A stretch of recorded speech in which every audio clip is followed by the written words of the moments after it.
beenaale war dadka beenta ka daa beenaala tahay muusana arrin ma hayo tala ma laha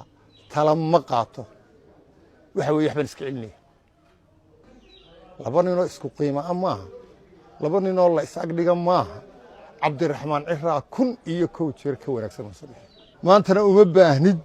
wax dambe oo aad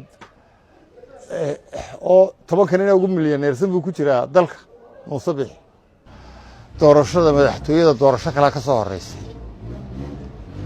kuwa sidaa leh waxaan anigu leeyahay beenaale war dadka beenta ka daa beenaala tahay doorashada madaxtooyada doorasho ka soo horeysa ma jirto urursadana waa la furan karaa gudidii waa la ansixin karaa xeerarkeeda waa la hagaajin karaa waa hawl socotay noqonaysa laakiin doorasho marka aad tiraa waxa ugu soo horeysa doorashada madaxweynaha oo mudaysan 13 Noofembar waa doorashada kaliya ee hadda uu gacanta ku hayo komishanka doorashooyinka ilaa hadda stakeholderskii ama saamileydayna cid qura oo ka hortimi oo tiri ma ogolin doorashada ma jirto la madaxweyne waxaan dhuxdhuxda yaroo si sanaacadiisan aan macnaha lahayn soo faray iyo dhowlayaasha aan waxba hadalkooda ka soo qaadi maayee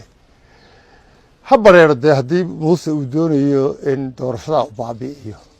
oo fooda la iska shado oo dalka khilaaf siyaasi ka abuuro taasi waynu arki markiisa